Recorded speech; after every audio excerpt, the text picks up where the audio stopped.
Hey guys, JD Johnston Cosplay here, coming at you with a second hat video. I posted a video on my TOGNARELLI 40th anniversary Raiders hat that I got. It was an unboxing video. Link to that first hat unboxing video here.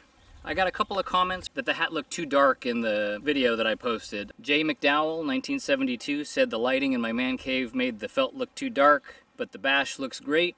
I agree, the bash looks fantastic. I posted this video in the big Indiana Jones group on Facebook as well, and a gentleman in that group named Laurent Riviere also told me the felt looked a little dark on my first unboxing video. So I took it to heart. Thank you all for the comments and the criticism, and I'm doing another hat video out in the daylight.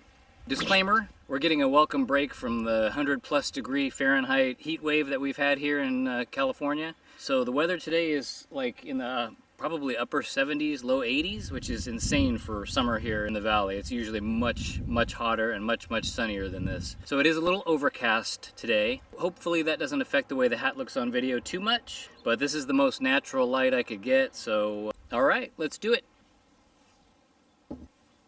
All right, so here is the hat. Try not to grab it by the pinch there.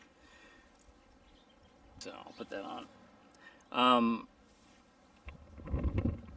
I will say, for anyone who still thinks the hat looks too dark, I would just like to say that every Indiana Jones hat that I have received, and I have this one from Andrea Tognarelli at TOGNARELLI Vintage Fedoras, and I have two from Brian Lalonde at Screen Capped. All three of those hats when they arrived were very dark.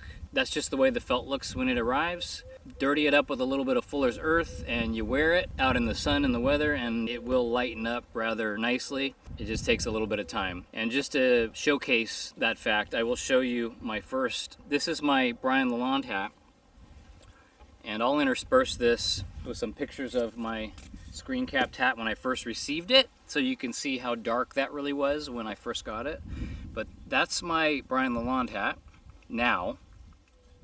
And I hope that you can kind of tell the difference, but if you look at both of those, the new one from Tognarelli looks a little darker than this one. I mean, in person, this one's a shade or two lighter, but that's just from wearing it. I've worn this hat more for cosplay and just out at festivals and things than I have out of any of my other Indiana Jones hats.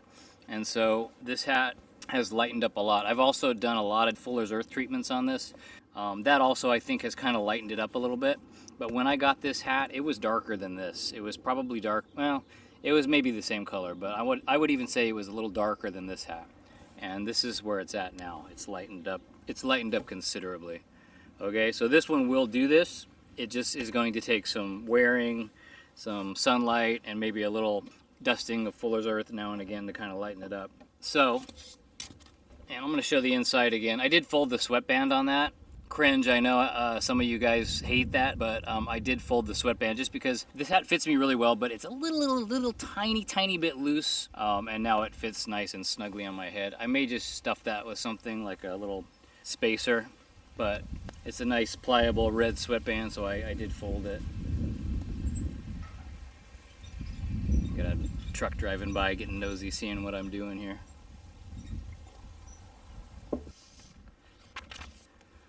Alright, sorry about that. I'm filming this in my grandmother's almond orchard, and so one of the guys that work the orchards was driving by looking at me trying to see what I was doing. So I think he realized I was just filming a video and he just kept driving. But anyway, who's this crazy guy in the Indiana Jones hat? There were two other points I wanted to make. I neglected to mention it in the first video. Andrea Tognarelli does use Portuguese rabbit felt for this 40th anniversary hat.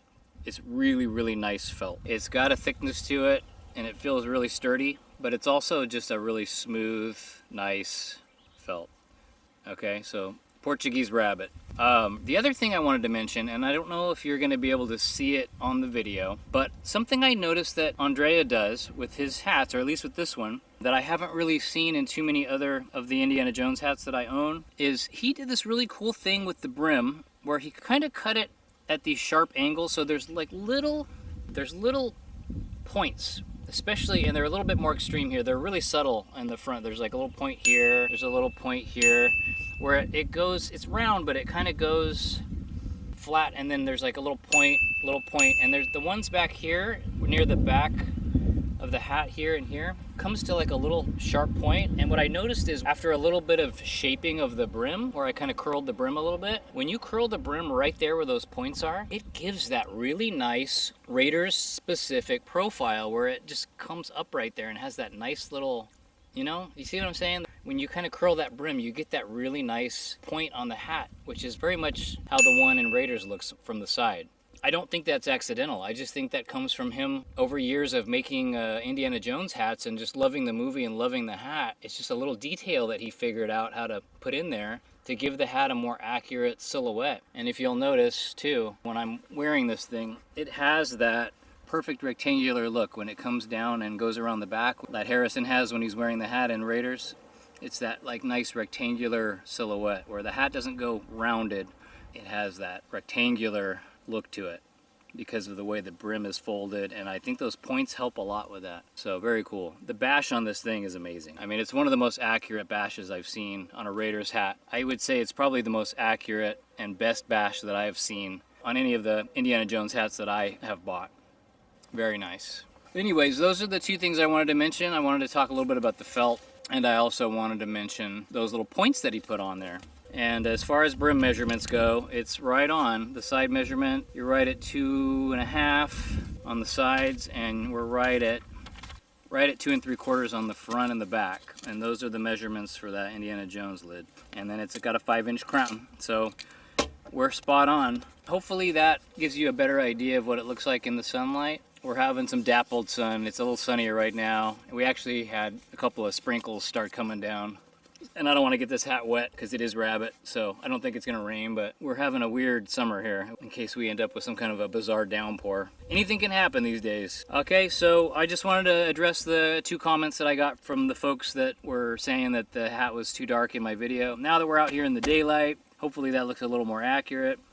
I really, really love this hat. I'm gonna have to do a cosplay shoot one of these days in this backyard because my grandmother's backyard looks like Hawaii. I'm gonna have to get back here and do some cosplay photos pretty soon. Keep an eye out for that. So as always, thanks for watching, and I appreciate the comments and all of the encouraging words that I've been getting lately. I really do enjoy making these videos, and I'm glad that other people are enjoying them and getting something out of them also. As long as you guys keep sending me good vibes, I will keep making these videos because I really do like doing this. Have a wonderful day, everybody.